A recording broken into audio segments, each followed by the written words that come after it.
안녕하세요 여러분, 만나서 반갑습니다. 저는 오미영입니다. 여러분 혹시 이 구슬 보신 적 있으세요? 속담 중에 구슬이 서말이라도 깨어야 보배다 라는 속담이 있습니다. 윤리를 구슬로 이해하시면 좋을 것 같습니다. 실제로 윤리 한자를 풀어보면 이 구슬이 들어가 있습니다. 그래서 너와 나의 연결고리 사이버 윤리를 지금 시작하겠습니다. BTS 친구 노래 들어보신 적 있으세요? 저는 앨범을 갖고 있습니다. 빈칸에 들어갈 단어 한번 맞춰볼까요? 나 저거 아는데 하는 친구들 분명 있을 것 같아요. 난 달에서, 넌 별에서, 우리의 대화는 숙제 같았지. 하루는 베프, 하루는 왼수. I just wanna understand.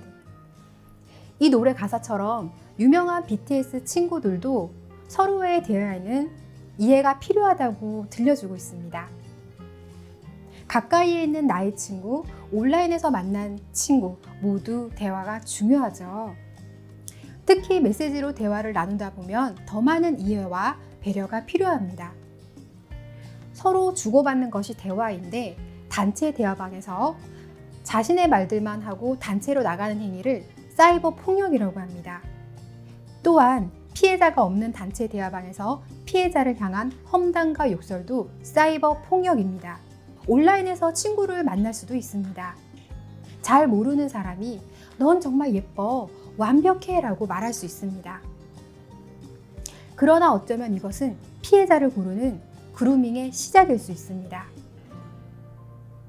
좋은 말로 꼬드긴 후 친밀감이 형성되면 신체 사진을 요청할 수 있습니다. 실제로 캐나다에 사는 아만다 토드 양은 새로운 지역으로 이사간 후 온라인에서 친구를 먼저 사귀게 되었습니다. 친밀감이 형성된 후 신체 사진을 전송을 했고 1년 후에 잘 모르는 이들에게서 비난과 협박 메일을 받았습니다. 고통에 빠진 아만다는 내겐 아무도 없어라는 마지막 영상 메시지를 남기고 꽃다운 나이에 생을 마감했습니다. 한국에서도 피해 사례가 있습니다. 전 남자친구가 사귀었을 당시의 일을 안 좋게 표현해 글을 올렸습니다. 또래들은 비난 댓글을 달았고 사생활 침해를 받은 피해자는 엄마 아빠 사랑해요 라는 메시지를 남기고 힘겨운 선택을 했습니다.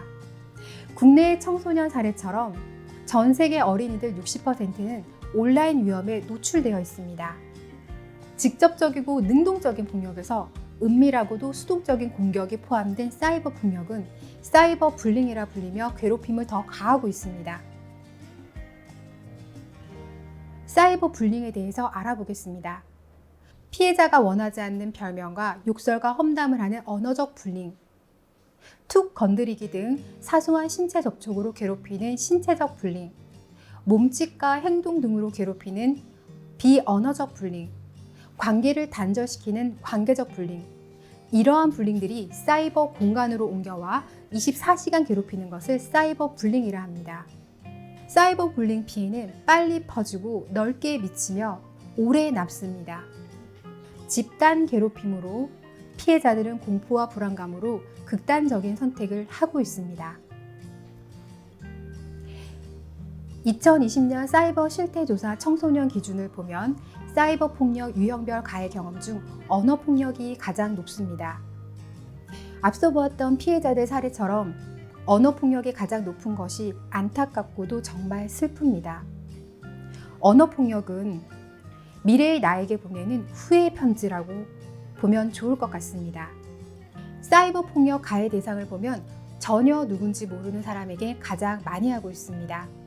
얼굴을 드러내지 않아도 되는 특성 때문에 사이버 공간에서는 다른 정체성으로 나를 표현할 수 있습니다. 하나의 정체성을 온 오프라인에서 유지하느냐, 다양한 정체성을 타인의 사생활을 침해해 가면서까지 사용할지는 고민해 봐야 할 필요가 있습니다.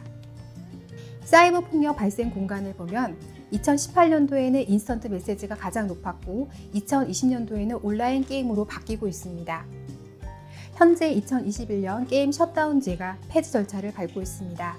아직 시행 날짜는 정해지진 않았으나 온라인 게임 공간이 사이버 폭력의 공간이 아닌 청소년 행복 추구가 가장 이상적으로 실현되는 공간으로 바뀌기를 바라봅니다. 사이버 폭력 비행 시 대응 유형 중 어떠한 대응도 하지 않는다는 것이 27.3%를 차지하고 있습니다. 무엇을 어떻게 해야 될지 모른다는 것은 교육이 정말 중요하다는 것을 알 수 있습니다. 사이버 불링 대응 및 교육에 대해서 알아보겠습니다. 우선 법률적 대응을 살펴보겠습니다. 권리 위에 잠자는 자는 보호받지 못한다라는 말이 있습니다. 현재의 법률로도 피해자는 가해자를 처벌할 수 있습니다. 처벌이 우선이기에 앞서 괴롭힘에 대하여 단호하고 엄격한 부분이 있다는 것을 알아야 합니다. 다음은 교육적 대응을 살펴보겠습니다. 교육적 대응은 사전 예방 교육, 현장 대처 교육, 사후 대처 교육으로 구분하겠습니다. 사전 예방 교육에는 반불링 교육 및 캠페인, 인터넷 사용 습관 조절 능력, 온라인 다중 정체성 관리 능력, 정서적 공감 훈련, 개인정보 통제 능력이 있습니다. 그중 개인정보 통제 능력에 대해서 살펴보겠습니다. 우선 개인정보란 이름, 주민등록번호 등 개인을 특정할 수 있는 정보입니다. 이 개인정보를 유출했을 경우 범죄에 악용될 소지가 있다는 것을 기억해야 합니다. 그리고 친구에게 글 또는 사진을 전송을 할 때 나를 지킬 수 있는 방어선, 나를 보호하는 경계선을 미리 정해놔야 됩니다. 타인에게 보낼 때에는 한 번 더 생각해 봐야 합니다. 현장 대처 교육으로는 신고 절차 연습, 원활한 대화 방법, 갈등 회피 방법, 증거 확보 능력이 있습니다. 사건이 발생했을 때에는 맞서 싸우려 들지 말고 일단 자리를 떠나세요. 먼저 싫다는 거부 의사를 분명히 밝히고 다음에는 증거를 수집해 신고하겠다고 말하세요. 상황이 닥쳤을 때를 대비해 증거 확보를 연습해 보세요. 메시지나 글은 캡처하고 음성폭력은 녹음하세요. 그리고 경찰청 사이버 테러 대응센터에 신고하세요. 사후 대처 교육으로는 분노 조절 교육, 복귀 및 재활을 위한 치료, 자존감 회복 치료가 있습니다. 자존감 회복 치료에는 여러 가지 단계가 있는데 그 첫 번째가 마음 챙김입니다. 마음 챙김을 위해 한 편의 시를 준비했습니다. 제목 너이기에. 봄이 왔다고 세상이 예쁜 건 아니야. 내가 꽃이어서 예쁜 건 더욱 아니야. 바로 너이기에 꽃들이 아름다운 거야. 잠시 쉬어가겠습니다. 여기 앞에 아름다운 바다 사진이 보이시죠? 자세히 한번 볼까요? 첫 번째 장소로 한번 가보겠습니다. 여긴 어디일까요? 네, 바로 독립문 바위입니다. 다른 장소도 한번 볼까요? 이 바위 이름은 무엇일까요? 어떤 동물 닮지 않았나요? 예, 바로 닭바위입니다. 세 번째 장소로 한번 가볼까요?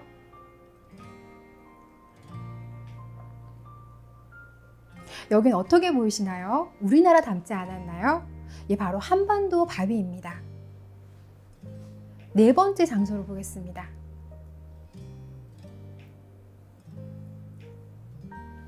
이 바위는 사람의 옆모습을 닮지 않았나요? 예, 바로 얼굴 바위입니다. 마지막 사진 다섯 번째를 보겠습니다. 어떤 커다란 동물을 닮지 않았나요? 네, 바로 코끼리 바위입니다. 아직 놀라긴 이릅니다. 이 아름다운 바위들이 모두 어디에 있을까요? 네, 바로 독도입니다. 울릉도 동남쪽 백길 따라 200리 외로운 섬 하나 새들의 고향.